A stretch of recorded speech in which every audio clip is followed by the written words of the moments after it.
What do you think of when you hear the word irreplaceable? You may think of everything, or one thing, or nothing at all. But regardless of what you might have thought of, there is and always will be something irreplaceable in our lives. A friend, a partner, a family member, or even a pet. You know that in the grand scheme of things, everything is replaceable. But to us, who this is can never be replaced. We'll never see or know anyone quite like them. What makes up who they are is impossible to replicate. They are irreplaceable.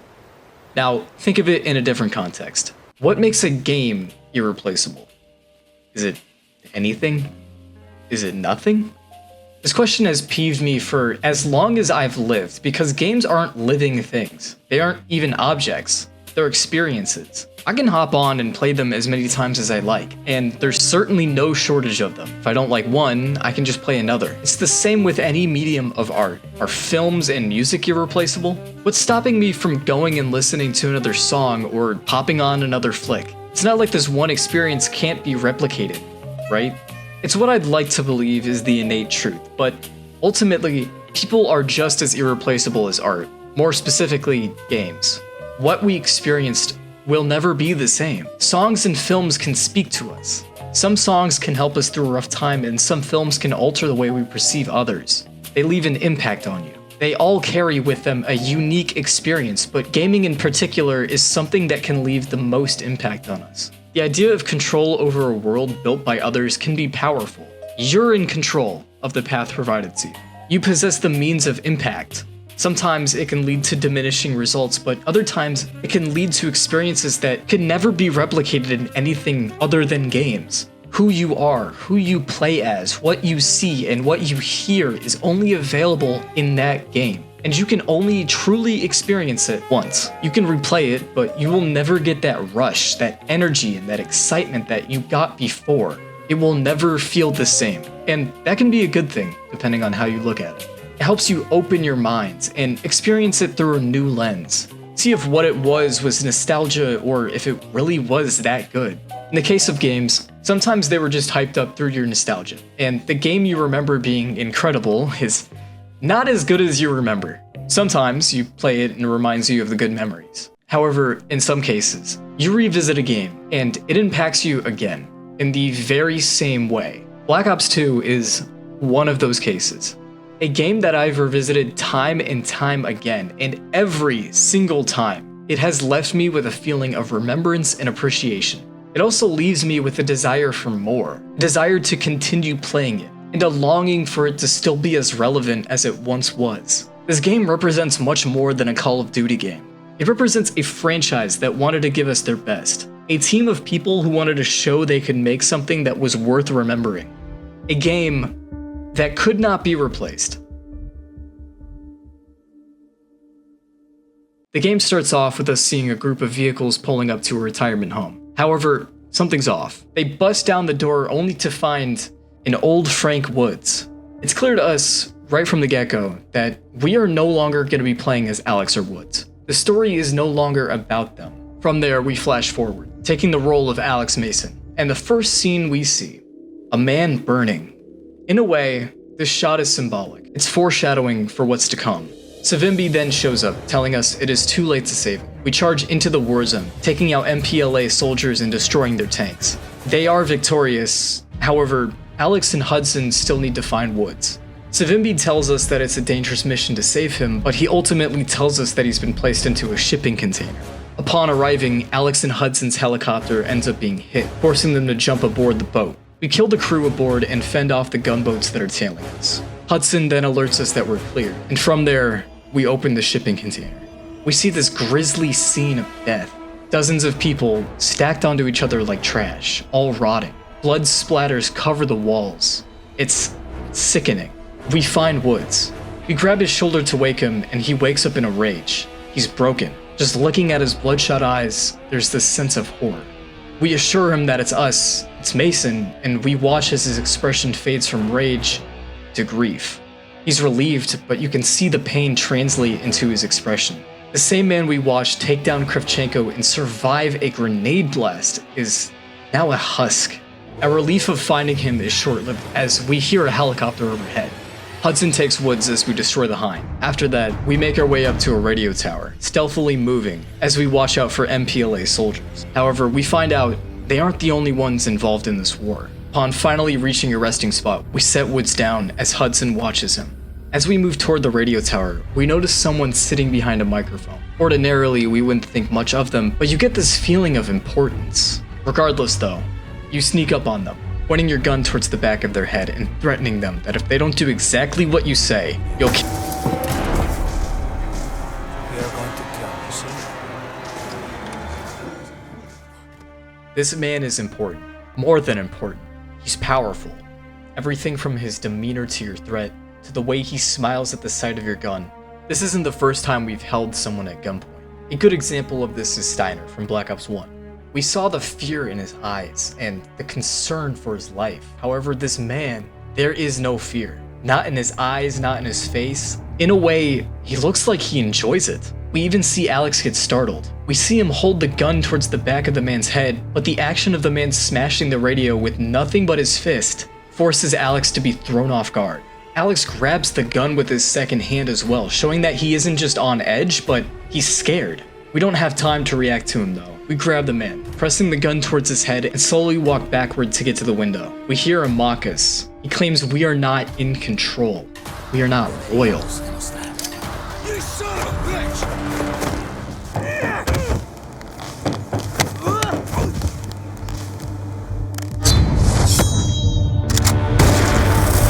This entire scene is perfect. Not only does it set up the figure that we will see throughout the entire story, but it also serves as a means of showing us a domino effect, a chain reaction that we will endure until the very end. In a way, it's a mark. It's a representation of the past, and its presence will be seen again.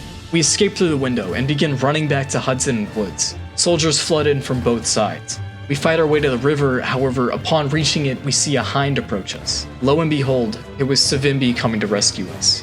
We place Woods on the chopper, but not before Hudson puts on the classic sunglasses. All the while that music kicks in and...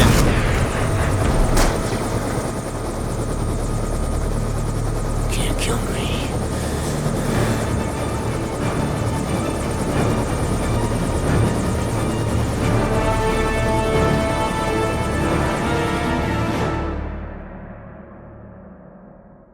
We learn that Raul Menendez was in fact the same person that Alex shot in the face, and he didn't die from that shot. All it did was fuel his rage, a rage that is carried on into the future. His statements of control back then have remained. His influence and impact as a leader have spread beyond just the organization he used to run. He's now an influence on billions of people. We flash forward into the future. We see David and Harper gathering intelligence on an outpost in the deep jungles of Yemen.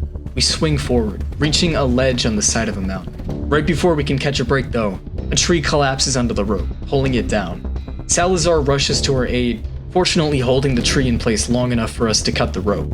From there, we activate our wingsuits and jump from the ledge. To pull away from the story for a moment, this part of the mission has always felt so unique to me. After having shown us all of this futuristic tech in prior cutscenes, we finally get to play with it. It's honestly exciting. In addition to that, the music accompanies this feeling fantastically. There's this futuristic feeling to it. It blends these harsh synths with this techno ambiance. It contributes to this idea that we're in the future, obviously, but it makes it feel like you, the player, are also experiencing the future before you. There's no sound of violins or instruments to give out this present tense. You hear slight guitar riffs, but they almost sound evolved. There's also this lifting sound that makes you feel as if you're soaring, which of course is an auditory translation of the gameplay. We eventually reach the outpost. After clearing our way through, we come across a door. We head down and discover that the outpost was a front for a compound. Finally taking out the remaining enemies, we come across 3D printers, but before we have a chance to think about it, we hear a faint wail. Cracking open one of the ASD containers, we find a man. He informs us of a device that could render every piece of technology obsolete. The music again contains this techno-heavy allure to it. It oozes with this feeling of fascination, of magnificence, but it also has this feeling of peril to it. It feels bigger than you. There's this sensation of looming disaster that it provides. The cello represents our thoughts of concern. The more the man speaks about it as well, the heavier the cello gets, almost as if the threats that could stem from this singular device are expanding. The music elevates the man's words as he tells us that there's nothing anyone can do to stop it. He tells us that karma is the name of the cyber weapon, the one that could render our entire world into an age of technological desolation. We don't have a chance to ask him what karma might be though. From there, we make our way to the extraction, and upon making it, we find Admiral Briggs. We inform him of the Solarium, and he remarks, He finally got what I wanted. He's a karma sucker. He's just a man, Admiral. He'd like you to think he's something more, but he ain't nothing but a sad, old, pitiful excuse of a man. We return to the past. Alex and Woods are stationed out in Afghanistan, trying to find what Menendez's connection was to the Soviets. From here, we meet Zhao, a character who will serve an important role later down the line. Zhao takes us to where the leader of the Mujahideen and Hudson are located. We make a deal with Rahman, telling him if we hold off the Russian attack, he'll give us what we need on Menendez. From there, we push our way to the ruins, and after doing so, we move to the ammo cache, destroying the hinds and killing the rest of the enemies. However, Hudson informs us that we need to see something. Looking through binoculars, we see a final push for the town. We run towards the tank on horses, but as soon as we can reach them, we are blown away. Woods grabs a hold of us as we ride towards the tank, once more managing to climb aboard. We catch the mortar and try to toss it into the hole, but a hand stops us. Unbeknownst to both of them, Kravchenko had involvement in this battle. We watch as Alex's brainwashing kicks in. Moments after blowing up the tank, he rushes towards Kravchenko and begins choking him. The motion blur gives way to this violent burst. The way he lunges toward him with this fury emphasizes how desperate Alex is to kill him. It's only after Woods knocks him out that Alex enters the state of disorientation, grabbing his face and preventing himself from looking at Kravchenko. We see him struggle to even prevent himself from brandishing a gun towards him whilst Woods interrogates him. He physically resists killing him. Even the way he grabs him by the shoulder, you can see the thought of killing him in the tensing of his hand. The voice of Reznov echoes through his head like a siren. The numbers grow thicker with every moment that passes, like the idea of killing him is becoming harder to control. And in an instant, they fade. Kravchenko is dead. But the release of this desire is short-lived, as the Mujahideen turn on us. We move forward a few days. Alex, Woods, Hudson, and the infamous Manuel Antonio Noriega are now in Nicaragua in the hopes of catching Menendez and destroying the Menendez cartel. We watch him from the peak of a mountain before assuming the position of Menendez himself. This time around, we aren't doing anything. In fact, we're standing idle by his sister's bedside. For the first time, we are in control of the antagonist, but we aren't shooting, fighting, or harming anyone. We're comforting our sister. This moment in the story is always so profound to me because it's a moment of humanization. It's something we've never seen in a COD game before. We've never had the chance to truly enter the mind of the antagonist. To an extent, it makes you empathize with Menendez. He's a villain, a source of pain and suffering for many people, even for our protagonists. This is the first time we get to control the person actively going against our characters, but we do not do the things he's done leading up to this point. It's not a moment of power or strength, but a moment of weakness. The music even emphasizes the calmness of this moment. A song that the voice actor for Raul Menendez sings himself. The lyrics describe his sister as a beacon of love, someone he cares for, and someone he'll never give up on. There's a tranquil sadness to it. The interaction is cut short though. ¿Qué carajo?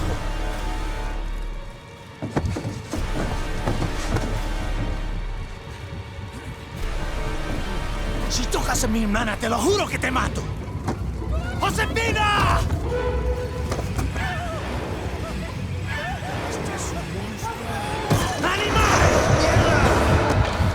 ¡Diosino! ¡Quítenlo! ¡La loja de remate! ¡Denle un sedante! ¡Téngalo quieto! ¡Rápido! ¡Josefina!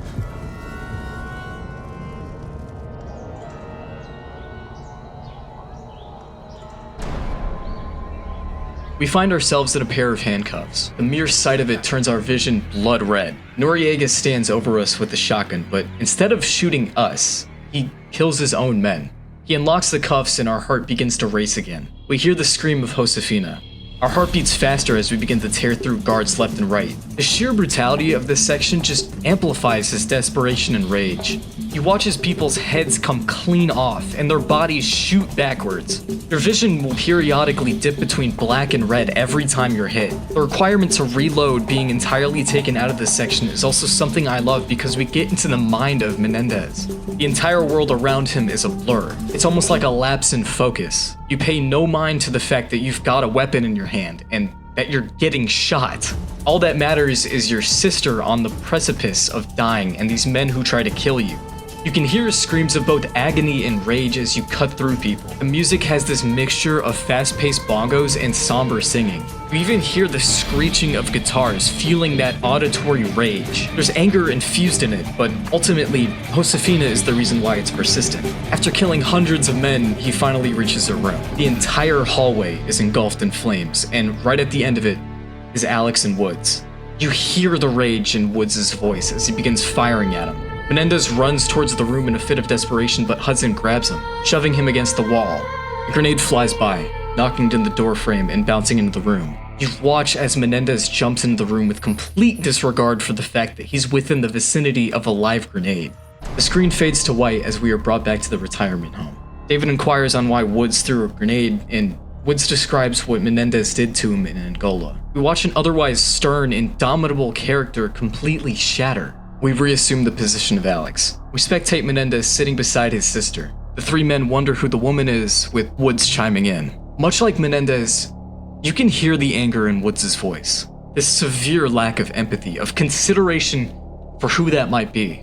As soon as we see Menendez get captured, we move out. You push through the village, killing Menendez's cartel members and sprinting towards the mansion. In a sort of twist of irony, you become the watchdog for Woods. Much like how he was the watchdog for you.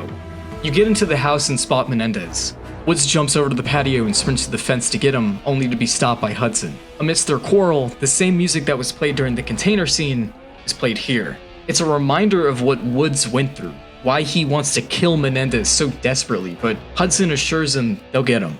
After clearing the courtyard, Alex and Woods make their way through the basement, inevitably reaching that fire-engulfed hallway. The same music plays as we try to prevent Woods from killing Menendez. We watch his rage consume him as he headbutts us backward, desperately using everything in his power to kill him. We watch him as he fumbles with the grenade, pulling the pin on it and throwing it.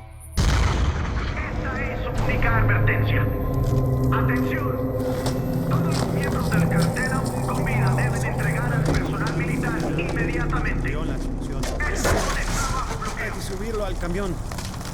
¿Listo? 3, 2, 1. Levanten. Frank, you okay? Get him out of here. What happened, Hudson? Where's Menendez? That's him, in a body bag. From this point on, today never happened.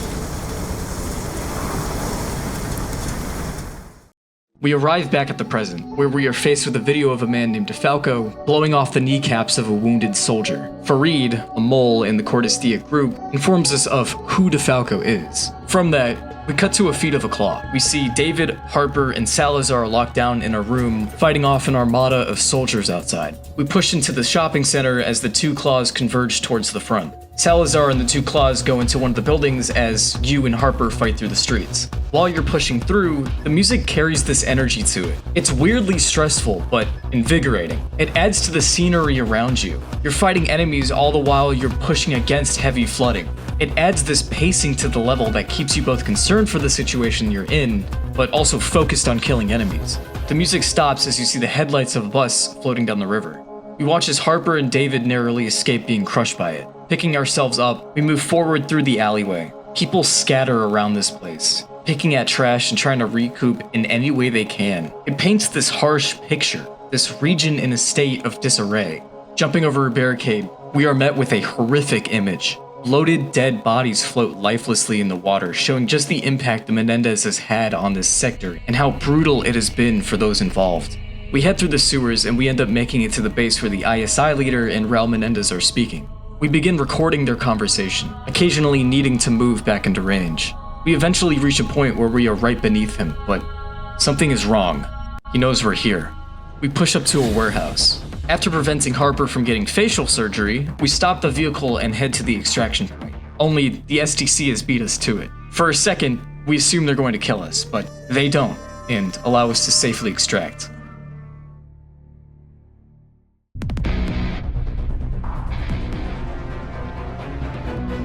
A month later, we find out the weapon Menendez is planning on using is being operated in a floating city. As we exit the plane, we are met with this motif when we found the solarium. What resides in this city is the key to solving the solarium. The only thing that can stop the attack on the US. It's also indicative of the use of resources that were required to create the city around them, to create the machines, the planes, everything. While the song still carries the same motif, there's a subtle hint of ease.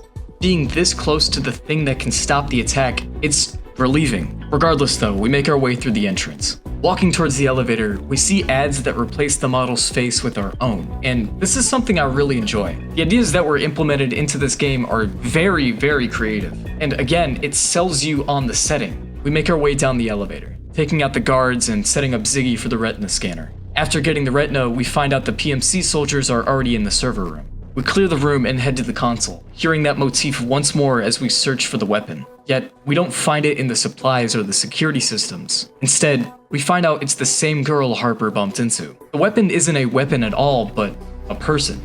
We hear PMCs right outside the door, and upon having Fareed open it, you shoot your way through, making it to the elevator and going down to Club Solar.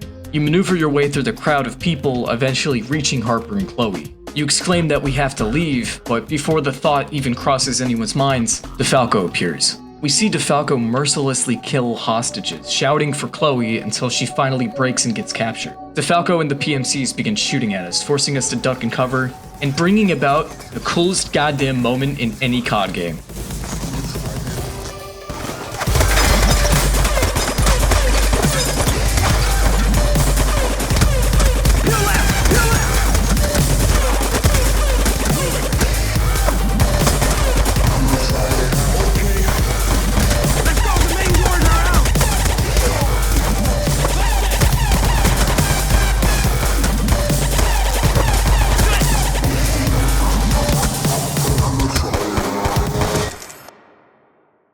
We cut back to the aftermath after the bombs, realizing that we don't have enough time to waste, and we push forward towards where DeFalco and Chloe are. There's a great feeling of urgency in this mission, as you realize your objective isn't just stationary, it's moving. You need to catch up. You finally make your way to the exit of the mall, and the pressure to reach DeFalco is higher. You can see him in your peripherals, slowly making his way to the exit while you push against his troops. The consequences and implications are too damning to ignore. Once you finally have him in your vision, in a full sight, his name begins flashing red, an indicator that time is running out, that you have to get him. It gets your heart racing, but when you finally get him, it's a release.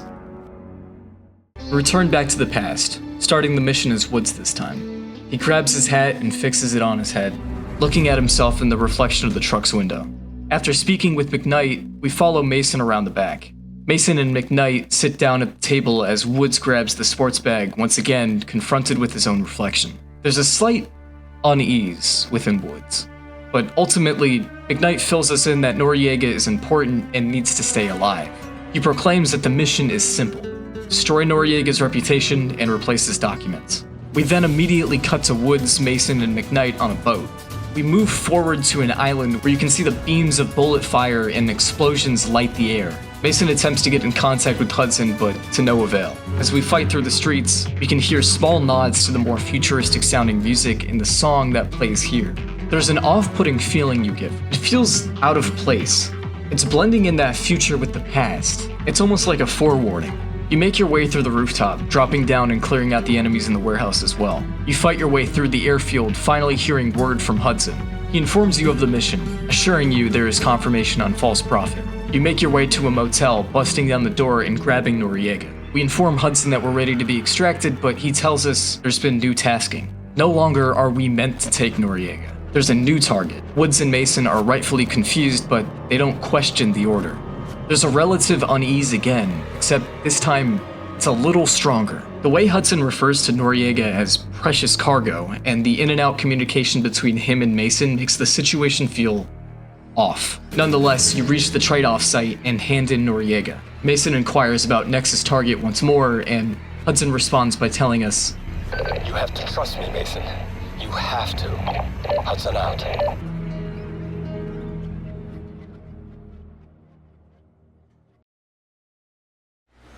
Woods, your position. They're moving to the roof of the south building. West building. Clear in the west. Point north. Fucking comms! This way! Everything is ready!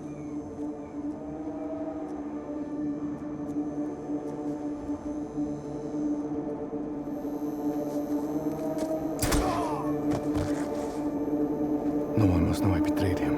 Him? Hudson, who is Nexus' target? Hudson! It's him, Woods. Nexus target is Raul Menendez. You should have told us, Hudson. You should have told us. We are ready. Bring him out. They're bringing the son of a bitch out. Confirm visual. Even his people in the CIA. End this now, Woods. Take the headshot.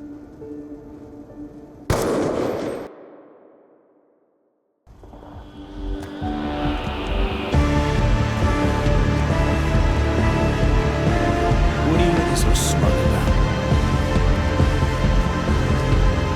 What the fuck is going on? What's going on here? No.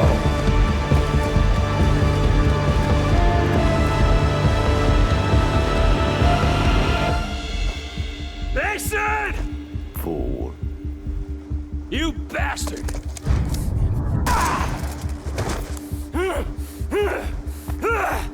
Fuck! Menendez!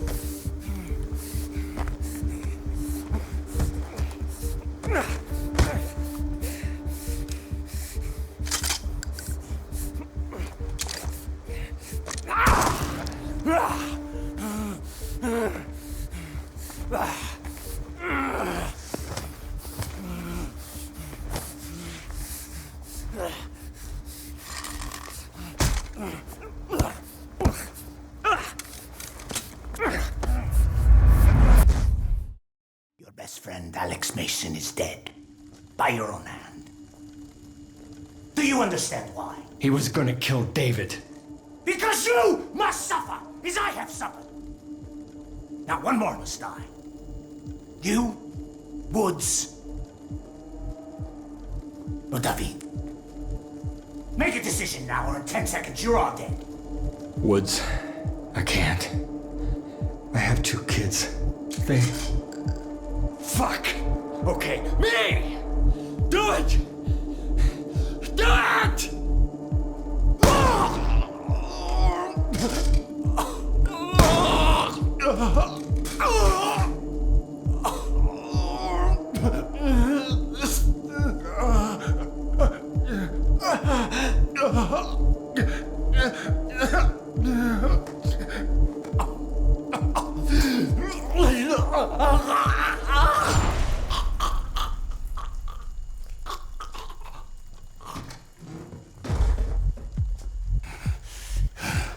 Your life will be consumed by absolute loss. Then and only then will you understand what you have done to me.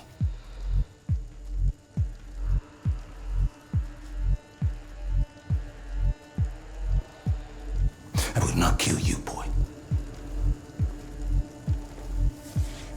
Not like Woods. You will suffer with me.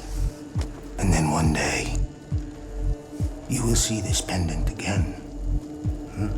And you will remember everything you saw and felt tonight. You will remember all the years of anger and pain.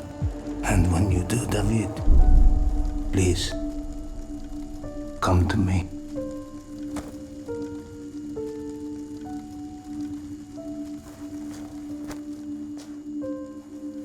Dad! No! Dad!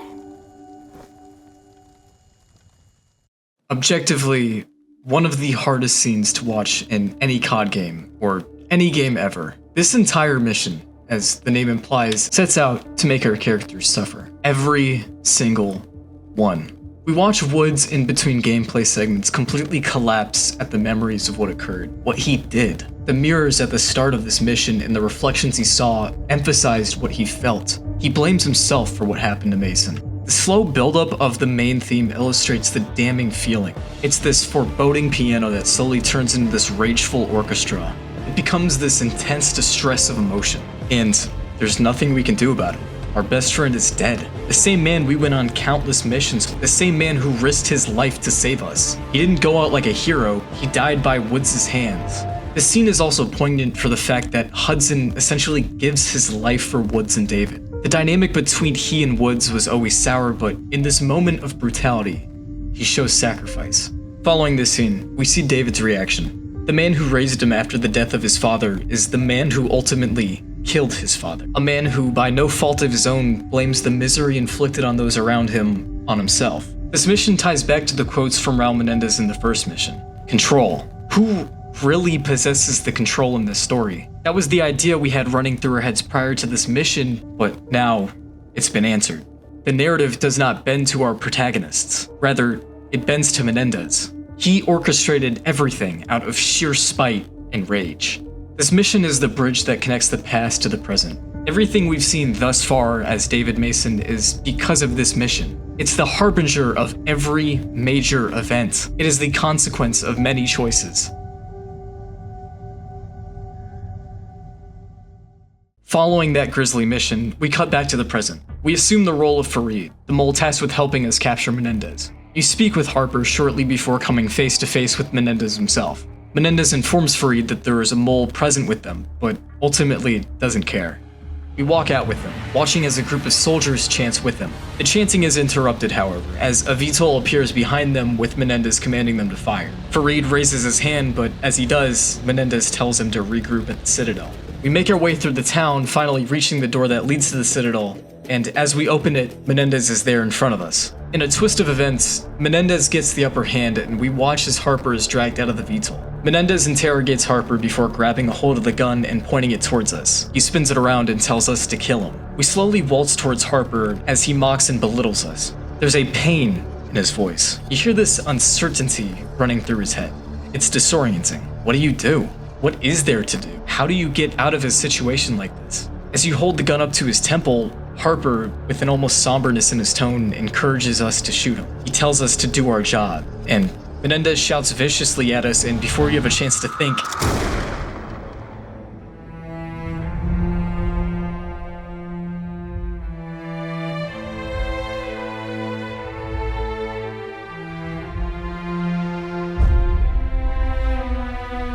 everything present in this scene hurts. It makes you feel afraid. The music screams at you with this piercing tone. It's an anxious sound because you know you have to do something, but when you finally do it, you look away. You watch as Harper does the same, closing his eyes and bracing himself for the end. The only one who is still looking on is Menendez himself. This character that you've spent time with on every single mission leading up to this point is now gone. Much like Alex, he didn't die a hero.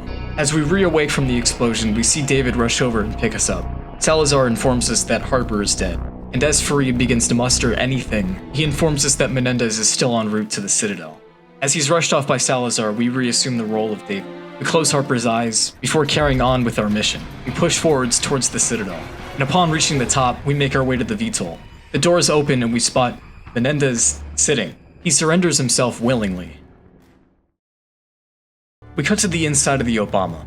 We say cuffed Menendez being interrogated by Salazar and Briggs. He proclaims that he will only speak to David. As we sit down, we begin speaking to Menendez. I'm not a kid this time. But you can go ahead and try what you did back then.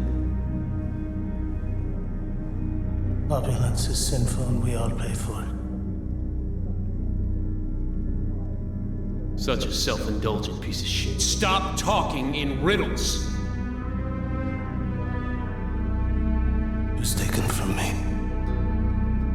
Do you know what that feels like yet? An American torched the warehouse. For insurance money, $11,000. That was the value they placed on her life. She was the reason for me to live. What about about you? What drives you? Is it me? Einstein once said that the economic anarchy of capitalism is the real source of evil. Your father and his people took Josefina from me. Pues, tu papá está muerto. Your father is dead. And his people.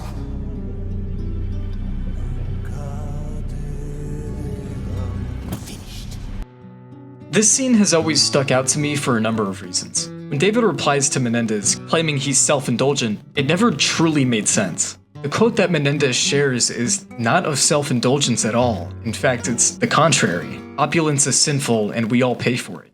The quote isn't something exclusive to a singular person. It's inclusive of all of us. The fact of the matter is that one way or another, we all contribute to this idea of opulence. It takes on so many meanings because for David himself, he enforces the rules with power bestowed upon him through the military. Drones, tanks, guns, troops, you name it. Menendez himself even contributed through his accumulation of wealth. The money and power he assumed was poured into machinery and technology for war. The quote even carries over into what he tells David. The fact that Josefina was burned for insurance money. As he continues, his rage erodes the quote itself. He blames Alex and Woods for the death of Josefina, and there's this lingering hypocrisy in Menendez's words. There's also a fantastic detail in this scene. As Menendez speaks to David, you see his change in demeanor. His hands go from loose to tense and twitchy. You see his fingers shake. It's a brilliant means of visualizing the mental noise in his head. Menendez's theme playing quietly in the background before fading out is also such a brilliant decision, because it bridges the past and the present. It's an auditory reminder of what got us to this point. However, amidst his talking, Briggs informs us that there's a large-scale drone attack headed towards the Obama. Before he can leave, he turns around to discover Menendez is broken free and taken Salazar hostage. We wake up after being knocked unconscious, seeing Salazar. He informs us that Menendez has escaped and we make our way through the cabins. We head towards the bridge, however, upon reaching the security systems, we see Briggs on the verge of rebooting the system, with Menendez right outside the door. We assume the position of Menendez, eventually sneaking up on Briggs and taking him hostage. As we walk into the bridge, Briggs shouts at Salazar to shoot through him and kill Menendez. Instead of shooting Menendez, we watch as Salazar kills the two guards and points his gun at Chloe before firing as Farid catches the bullet. We shoot Briggs in the leg before plugging in a microchip and effectively beginning the hack on the drones. Reassuming the role of David, we rush through the vents, but unfortunately are too late to stop Menendez and Salazar. We run to the VTOL and watch as the carrier is destroyed.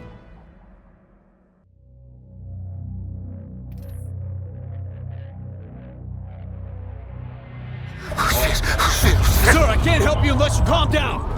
You need to stay calm. Still bleeding. I'll give you something for the pain. We cut to a hectic scene as we see the city around us completely engulfed in smoke and flame, with drones overhead bombing skylines. The bridge is bombed, causing us to flee from the truck. We run towards the Stinger and destroy some of the drones before making our way down the bridge and towards the city. After getting hit by a truck, we wake up and make our way on foot.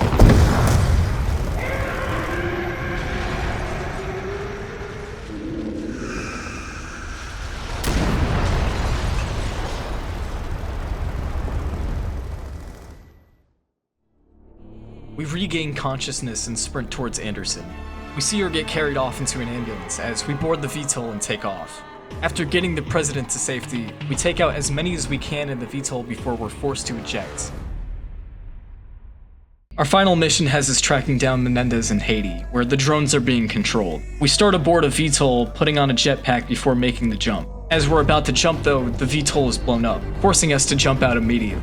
As we fly down towards the base, we watch as debris and broken bits are exploding all around us. Finally, we make it down. The entire facility has turned into a war zone. Both sides battle it out as we make our way towards the entrance to the facility. We push up the stairs and eventually make it inside. We work our way through the bottom level, finally reaching the control room. Amidst our attempt to shut down the broadcast, however, Menendez goes live. We watch as drones hover over major cities, and we realize we're incapable of stopping them.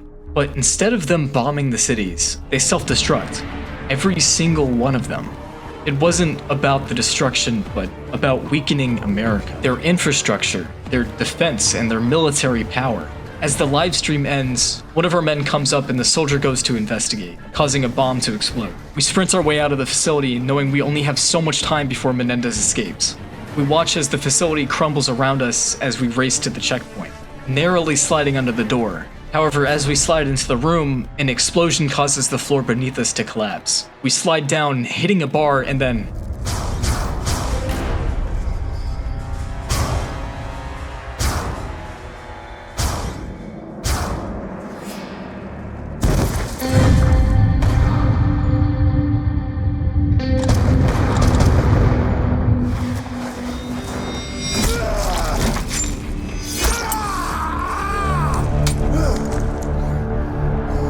You've got him. This is your chance to end it all, to finish the job. He burned LA to the ground. He killed countless people, including people you knew. He forced the only figure in your life able to raise you at this moment to kill your father. Through his words, you can even hear him trying to persuade you to kill him. This is your chance. You have the gun to do the job.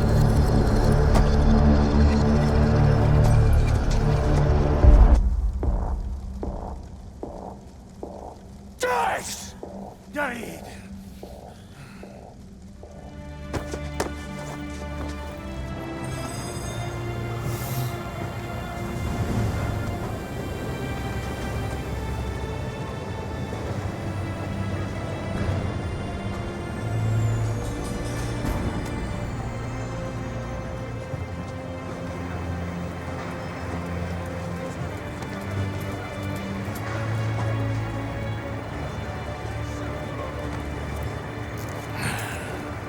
I will see you 1 year from now.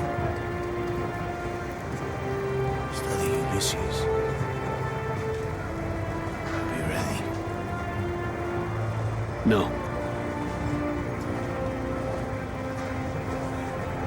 He's just a sad old man talking to himself. Let him talk.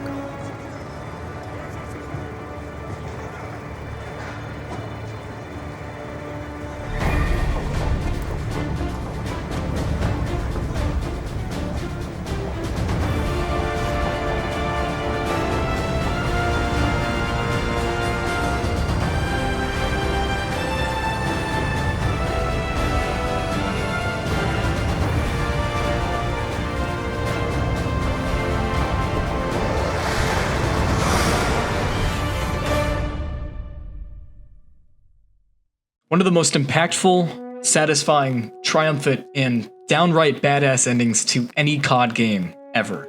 There's this wave of catharsis you feel, seeing the look on Menendez's face as the visceral dissatisfaction washes over him. He wanted to die a martyr for his cause, but he also wanted to see David succumb to his own rage.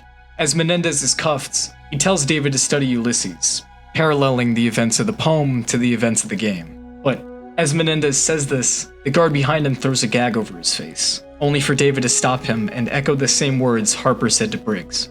You see Menendez's expression crumble into one of defeat. Watching Menendez essentially tossed into a VTOL and hearing that sweet music, it fills you with this feeling of victory. You won. Not just in a literal sense, but in a figurative one as well. This marks the end of a war between Menendez and David, one that is both physical as well as mental.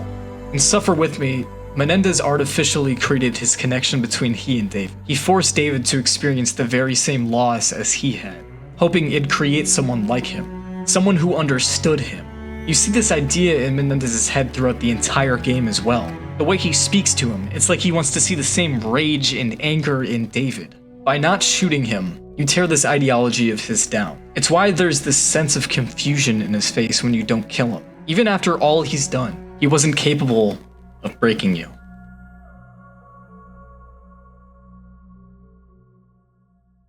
This final scene is one that has always touched me, no matter how many times I watch it. Throughout this story, we see Woods process and accept the fact that he was the reason Alex died. We see how the death of Alex affects David, and how he as well is processing. However, with this ending, it's almost a feeling of reconciliation, of closure.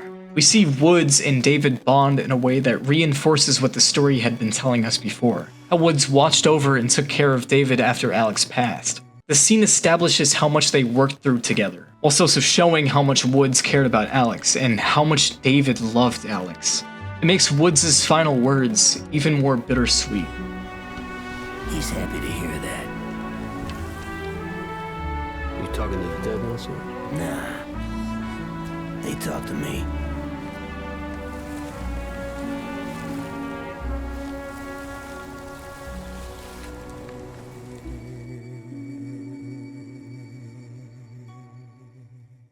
However, what if things were different?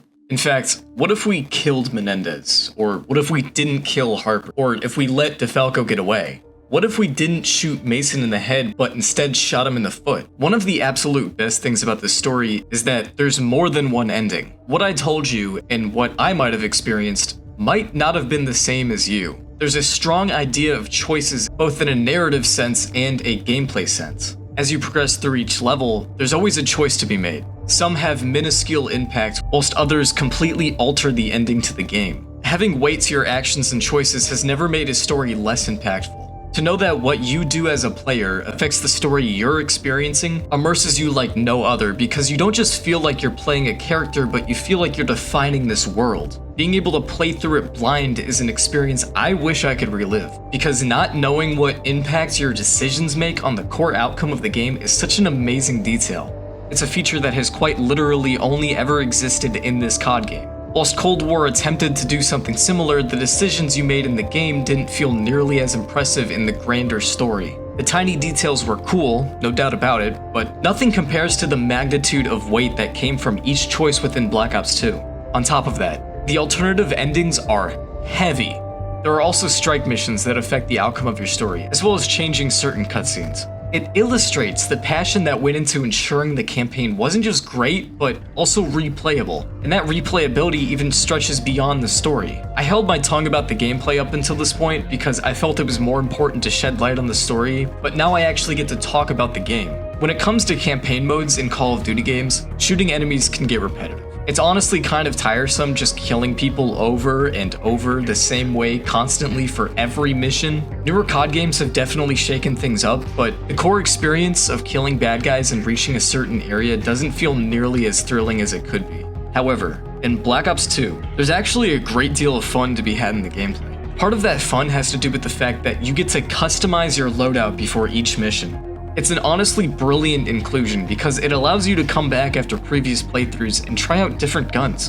On top of that, you can swap out your lethals, tacticals, kits, which are essentially just perks. It also makes for some pretty comical scenarios, as you can run around in the past with future guns or vice versa. There are also campaign exclusive guns like the Titus and the Storm, with the Storm being the most fun because you can penetrate walls and kill people. There's also a massive amount of enemy variety. With this game taking place in the more futuristic setting, you aren't just fighting people, you're also fighting quads, ASDs, claws, sentries, etc. It's genuinely a lot of fun because it keeps the gameplay from getting stale, as you have to play differently in order to get the upper hand and destroy the other enemies. On top of that, it provides a reason to customize your loadout. You're given so many ways to play that even with the levels feeling linear, you're given this freedom to use what you want. I mentioned strike missions briefly in terms of story impact, but as far as gameplay is concerned, these missions are fucking fire. These missions are almost like Treyarch's version of Spec Ops. You've got an objective that you have to complete, and you've got a certain time period in which it needs to be completed. That being said though, they're so cool. You can play them similarly to that of an RTS, being able to command and control troops. It's a fantastic means of breaking up the main campaign. They don't feel like a chore to play. There are also actual stakes to the gameplay, as succeeding or failing can alter the main story. By far, one of my favorite aspects of the campaign though are the environments. The beauty of the locations really has a lot to do with the art style and art direction of this game, but good gorgeous Greta. Every mission you play is such eye candy. I've always been obsessed with the locations in this game, as there's such an appeal to them. There's a lot of emphasis on making the world feel advanced and just different. Traveling to Yemen, you see these towering mountains, rain pouring down around you. You go into a compound that's slick and pristine, giving off that contemporary feeling. Traveling to Pakistan, you run up this flooded street. The buildings around you are so packed tight and condensed. A Upon making to the stronghold, you see there's more classical architecture. The sky transitions from this darkness into a more serene orange. And in probably one of my favorite levels, Colossus. One of the coolest and just downright unique ideas for a level. You see this very elegant structure floating in the middle of the ocean. The interior is like a mix between a mall and a hotel and a skyscraper. The campaign just has such beautiful design. There's not an ounce of laziness behind each setting. Black Ops 2 really prides itself on its art direction and style. Expanding beyond the settings, the guns are the pinnacle of weapon design. Some of them are just direct copies of MW3, but the ones made specifically for this game are so iconic. The DSR and Ballista are the main two that stick out to me the most. The mix between the current day design philosophy and the more conceptual futuristic look is amazing. It has this flair akin to the intervention from MW2. The ARs and the SMGs are also in the same league. Even though these weapons are based off of real-life counterparts, they just feel so memorable. And yeah, some of them are impractical, but I think that's what adds to that uniqueness of them. The animations go alongside that. Reload animations have become a pretty, quote-unquote, important topic for FPS gamers in recent times, at least for Call of Duty players. There's this massive emphasis on realism within the community. And yeah, I'll admit, it's sick seeing every tiny detail. I loved seeing it in Modern Warfare 19, but I feel like we've reached the point where every reload animation has essentially become the same. Like, I've seen the same thing where the clip gets pulled out and stashed while another one is in hand and gets put in. Realism is cool, but it's never what Call of Duty thrived on, and it's kind of why the animations in Black Ops 2 mean a lot more to me. There's a dramaticism involved. There's really no need for them to toss away mags like trash, but it's a lot more special in that regard. That ounce of unseriousness present in the animations just makes the weapons feel standalone. As far as graphics are concerned, this game will never grow tiresome. I spoke on the beauty of the locations already, but virtually everything in this game is graphically timeless. The style is just so distinct and vibrant. It crosses into that realm of cartoony realism. Things aren't so swayed in one direction that it makes everything incongruous. You get the best of both worlds. Another very important thing to mention is the music in this game. The score is beautifully composed. The main theme has this perfect dichotomy of intensity and calmness, mimicking the themes of the game. I actually remember being scared of this theme as a kid because it felt unsettling. It reminds me a lot of World at War's theme, the deep sense of atmosphere. While World at War's theme was more horrific, Black Ops 2's is more brooding and intense. There's no notion of action that the newer games strive for. It's more concentrated on delivering and conveying a more emotional feeling.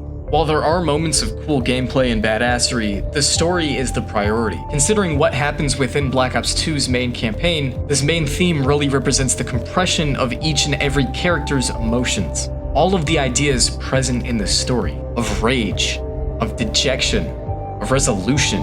The orchestral version of this song also has this heaviness to it. The violins and other instruments make this song feel more expansive, as if it's echoing across to not just our characters, but to everyone in the world. It is perfect. It's so one of a kind as well. It doesn't sound like a song, but rather an expression of emotion. There's also this breathing sound during the lower points of the song, almost giving off this feeling of someone trying to quell their emotions and keep themselves at ease. And when the song picks back up at the heavier point, it feels like screaming at you, a burst of rage or anger. These small additions make the theme so much more impactful. I also especially like the themes for each character, Menendez specifically. I spoke on it before, but it's so fitting for his character. The orchestral version is also such a masterful means of closing up his journey, as the trumpets transform the song from a lullaby to a song of defeat. Whereas before, it was an encapsulation for his love of his sister. It's now turned into this wail of failure that no longer feels personal to just him. We all feel the impact of it. DeFalco as well. His theme is cold in a way. It's emotionless. You hear these instances of very metallic synths, making the song feel more fit for a machine of war rather than a human. Towards the end, you have this very slow violin. To me, it feels like it's trying to prove he's still a person. He lacks any degree of empathy or remorse, but there's still this human body present. However, that isn't even to mention the ending theme of this game. Hero's theme is another beautifully orchestrated piece. It really embodies your thoughts at the end. The way the cello slowly plays really reminds you of everything that led up to this point, how harrowing your journey has been and what you've had to push through to get here. And then that jump, that feeling of victory and achievement. The brass instruments and string instruments exude this sensation of hope. It is such a brilliant piece. Coinciding the music though, these characters are objectively some of the best in the series. It's hard to say if there's really ever been a Call of Duty villain to rival Raul Menendez. Makarov might be a close second, but he does not see nearly as much humanizing and character depth as Menendez does. Both are intimidating and threatening, but Menendez has always been a character that represents more than just an antagonist. In a lot of ways, he's the centerpiece of this story. Everything revolves around him in a way. The reason Alex died or got shot in the leg is because of him. The reason major superpowers become weakened is all because of him. We like to think that the story is formed by the characters we want to see succeed, but truthfully, Menendez is the one in control. Camar de los Reyes' performance also adds this serious, iconic feeling to the character. He exudes this raw emotion and anger. You can hear the rageful scratchiness of his voice and the mannerisms in his face. Call of Duty is no stranger to hiring extraordinary actors, but Camar has always held the cake.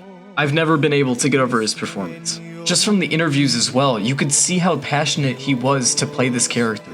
Likewise, David is also a phenomenal successor to Alex. Watching him endure and process the trauma of his past parallels that of Alex's trauma. It connects the two without really rehashing story beats. It's genuinely empowering watching David overcome his trauma as you see him slowly break down Menendez in his head. Just by the way he refers to him from each scene, you can see he's working against this fear he has of him. Harper is also one of my favorite characters. He's like a mentor to David, and you see their dynamic and friendship play out through the entire story. He reminds me a lot of Woods' dynamic with Alex, and how they both played off of each other. You get this real sense of brotherhood between the two. I don't believe we'll ever see a Call of Duty story quite like this one. Everything that was introduced could have only been devised during that era. It could have only been created by people who knew the series beforehand and people who wanted to give something more to players, and unfortunately, that's no longer the standard. The setting was so unique compared to the other titles leading up to Black Ops 2. Something like this had never been done before. It was unimaginable for them to take such a leap, but creatively, it paid off. They were able to do so much more and incorporate so many different ideas, and show how those ideas would play out and work in the world. The past has many tales we can make stories on, but the future is always uncertain, and thus creating a story around it can provide so much creative freedom. And in Black Ops 2's case, it worked. It also works so much in the way of advancing and developing our characters. It honestly tested the writers a bit, because they were forcing themselves to create something new. Alex and Woods would obviously be too old to fight in a war set in 2025, so they had to come up with new characters, and the characters they did come up with turned out to be just as, if not more memorable than the ones we saw in the first Black Ops. It also tested the art team, as they had to come up with realistic, cool, and convincing devices to fit into this world. They wanted to represent this idea of large-scale drone production, and the designs led credence to that. Everything looks sleek and modern, but also easily manufactured. There were seams in it that showed wires and electronic parts inside. The vehicles as well had such stellar designs. The VTOL has always been one that stood out to me, and while the technology for it is a little far-fetched, it genuinely oozed with style. It really felt like a futuristic warship. The designs for everything in this game are so good, in fact, that I still get caught up thinking about them. It's hard to say whether it's the fact that they were so on the nose with our current day technology or whether they were just cool looking designs, but I still find myself looking back on them and comparing them to what I see today. The campaign has a brilliant story, but I don't believe it'd be anything without the art direction. This game chose to value the art direction over anything else, and it paid off for ensuring that it would be distinct and memorable. With that being said though, I wish there was something that could offer more adrenaline. Adrenaline is important for two reasons. For one, it's a fantastic means of segueing into the multiplayer, and two, it's the sound of memories. The sound of sitting in the emblem editor for hours straight, trying to craft the best emblem you possibly could. The sound of chatting with friends until everyone hopped off. It was the sound of an era. Booting it up for the first time felt like a rush. It had this energy, and even though it was present in the campaign, it fit here too. It's genuinely timeless. it really says something that this theme somehow still gets mentioned to this day. Not just because it's good, but it's quintessentially the theme that most people wish to find a match to, much like its multiplayer. To say this game had a special multiplayer is an understatement. This game had the multiplayer. The multiplayer for this game created careers for people. It developed a community that even years down the line still come back to play it. It quite literally inspired a group of people to ensure its functionality on PC. I'll be honest, I wasn't old enough to really grasp the beauty of the older COD games. I really only started off with Black Ops, but even at that, the multiplayer was more or less a side thought for me. But when I got the chance to play Black Ops 2's multiplayer, it was unlike anything I had ever played before. It took hardly anything to get hooked. I still have very vivid memories of playing my first custom game match at my friend's house. I didn't even have the game for myself, so having this opportunity to play it just left me with this desire for more. Even coming back to it as an adult, I find myself feeling the exact same emotion as I did when I was younger. Obviously, things are a little more clear now than they were back then, and the state of this game has definitely changed a lot. But the gameplay, the features, the guns, streaks, everything still fills me with so much joy. I'm far more grateful for it now, especially considering how many COD games we've gone through since it released. I know I'm not the only one as well. Seeing the thousands of players active still reminds me that I wasn't the only one seriously captured by this game.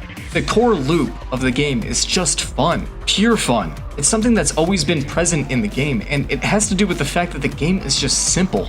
Comparing this game to any new COD, there's such a stark contrast in terms of player experience. The tempered gameplay of Black Ops 2 is something I miss, and the only new game that's come close to replicating the feeling of it is X-Defy. I know many have a problem with skill-based matchmaking, and yeah, I do too, but the true fun killer for CODs is the fact that it's overwhelming. It's all been overblown. It's why I wish the Pick 10 system was still around. Even though it limited players in what they could do, it incentivized creativity. You could certainly put 3 attachments onto your weapon, but at the cost of other equipment and perks. Not every gun could be decked out with 10 attachments without consequences to your overall loadout. And before you say it, no, I don't hate the gunsmith. In fact, it's always been cool to me from a cosmetic standpoint. I like that sort of customization, but there was a balance to older COD titles that the current ones do not have. It's the reason why they have to release constant patches to put down weapons that topple over everything else. In Black Ops 2, the weapons were only as good as the player handling them. The attachments you had on your weapon didn't increase the stats so drastically that if a player with no attachments got into a gunfight with you,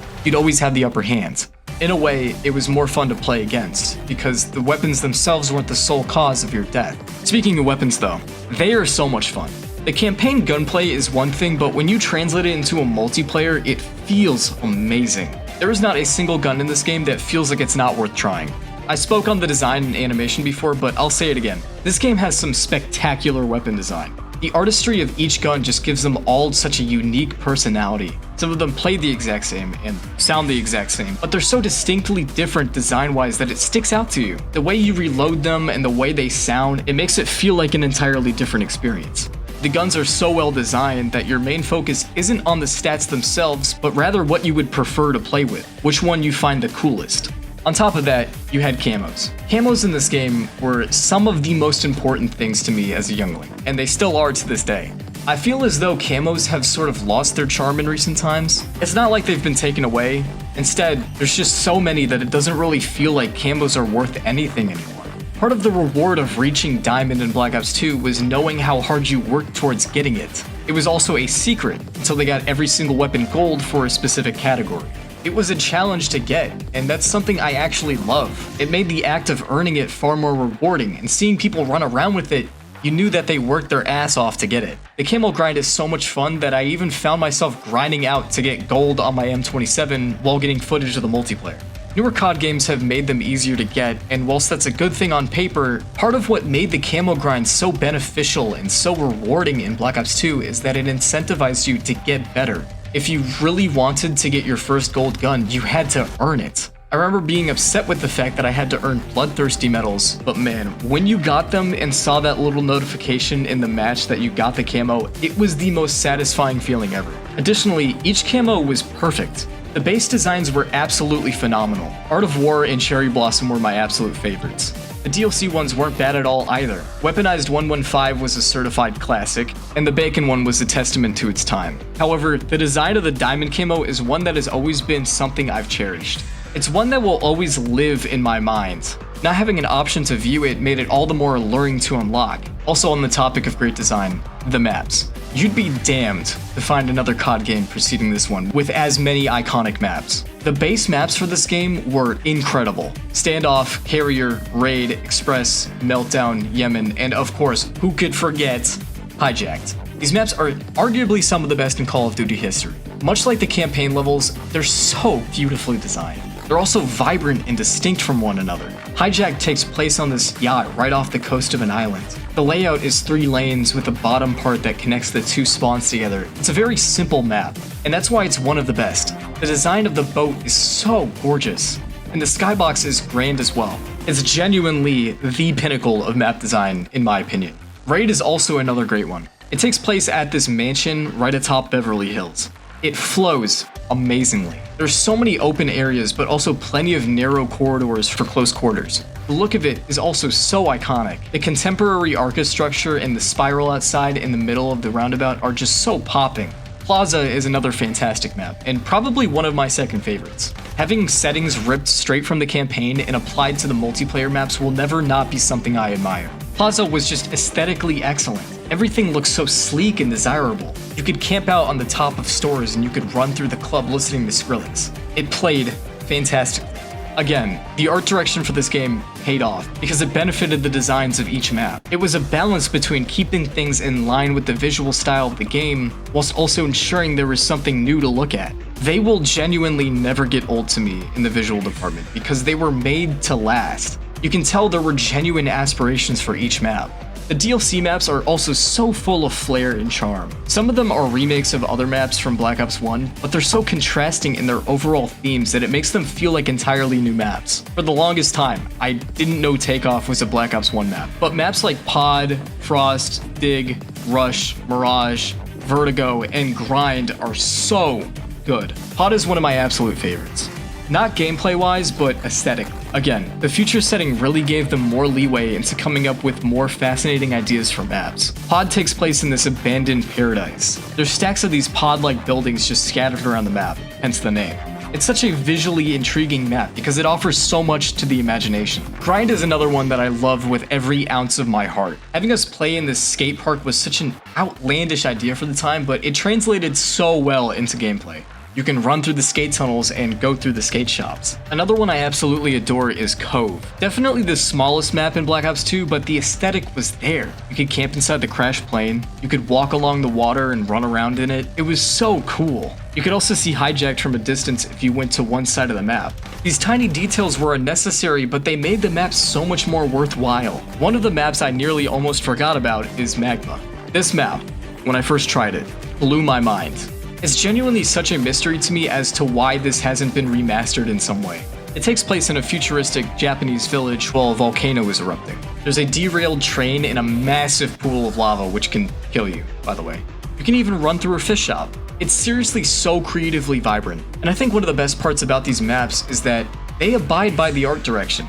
For as wacky as it is to run through a paintball course or a skate park, they still feel coherent in the larger story.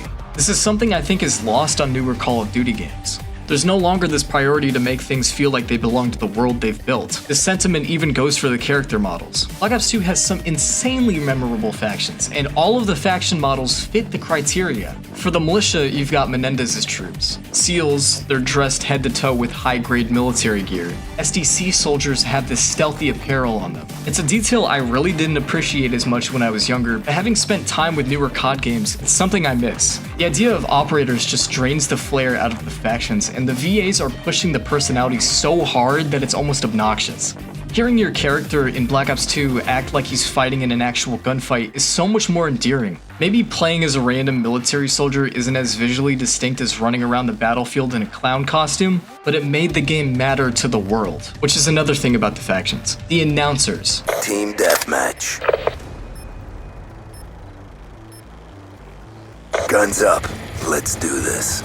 Something that I feel used to be a staple in COD games has honestly become more of an afterthought. The announcers were the best part about the factions. They each had different voice lines for certain things. They'd fill you with so much energy when they told you a swarm was ready on standby. It was invigorating. To top it all off, you also had starting and ending music to accompany the voice, and each piece was perfect. It gave you a reason to remember the names of the factions you played as, to remember the tracks you listened to remember the emblems they had. It built the world up in such a meaningful way. In many ways, it's more realistic than what we have now. Very small things like this go a long way at showing the passion for making you feel like you were part of something. There was even in-game music that would play as the match went on. It wasn't all that noticeable, but in a lot of ways it made you feel as if you belonged to this world. It was different for each faction as well. Call of Duty nowadays places this heavy shadow over the idea of being a part of a team. It narrows you down to being an individual. Having this level of immersion made moments feel more substantial.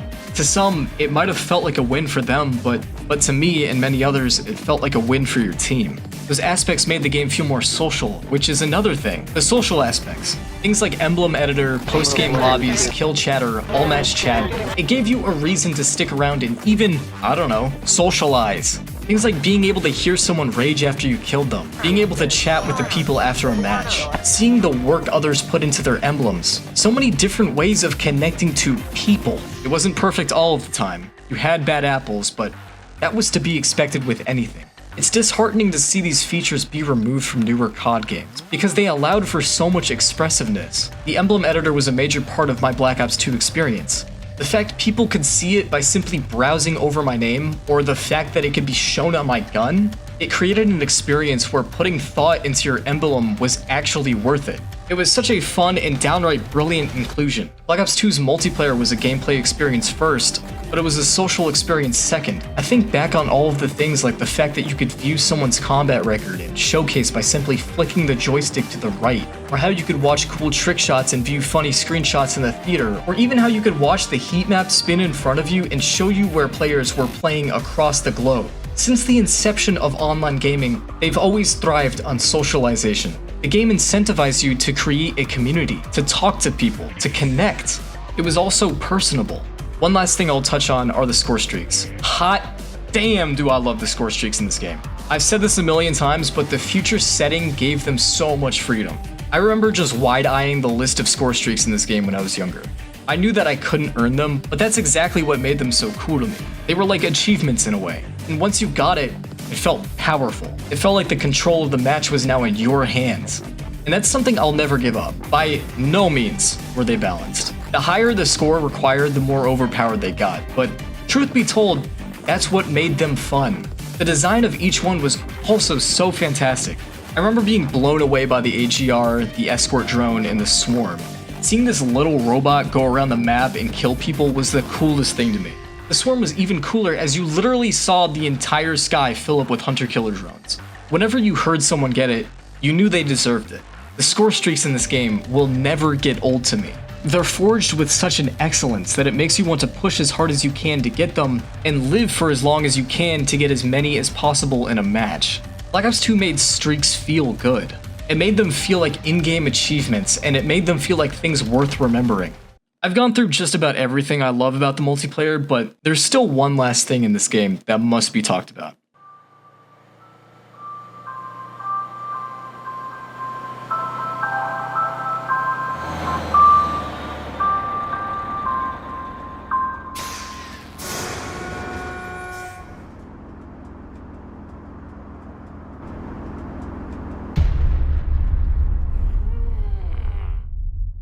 Zombies has always been a staple of Call of Duty. It's funny how such an idea that doesn't fit in Call of Duty ended up being one of the main driving forces for why people buy Call of Duty games.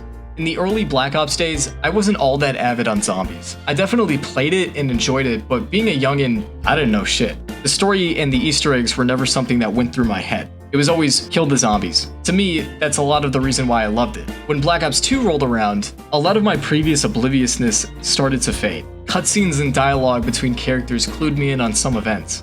I still wasn't to the point of knowing everything, but I could gauge. However, even with that, nothing was able to pull me in as much as the gameplay. The rush of popping into transit for the first time is something I'll always remember, and then immediately backing out because I was too scared, but then returning to it because I wanted to play it so bad. It was genuinely incredible, because prior to getting to try it out for myself, I'd only ever seen my favorite YouTubers play it. I was so attached to the gameplay that I barely even realized there was a story unfolding around me. I know Transit doesn't have the best reputation, but just being able to shoot zombies on such an expansive map was amazing. It made it feel like it was worth exploring, even if the fog was nothing but an annoyance. I was pretty familiar with Dempsey, Nikolai, Takio, and Richtofen in the first game, but I felt so attached to the new crew. As an adult, I can see a lot of the issues with their story and their personalities. Oh yes, The Fall. First designed in 1947, this decrepit old thing is simply missing the I in its name, which would make it more accurately spell fail. But even still, there's a lot of charm to be seen from them.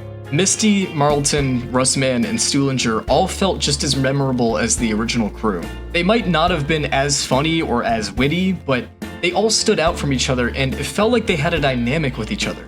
Much like how Black Ops 1 felt like it was a step up from World at War, Black Ops 2 felt like a generational upgrade. It was incredible. This game was pushing zombies towards the golden era. The sheer amount of care and innovation within this mode cannot be understated. For a map like Origins to be playable on the same engine that tried to bring us a good version of Transit really says something about how much they wanted to make Black Ops 2 zombies feel like the harbinger for things to come. It was such an amazing time to get into zombies, and it's part of the reason why I began to take it more seriously. The ending cutscene to Origins is one that has always lingered in my mind. And granted, I know it's often the topic of a lot of controversy, but it felt like a wrap in a way. A means of closing the book on an old story and bringing about a new one. It was exciting. In terms of core gameplay, there wasn't a whole lot of disparity.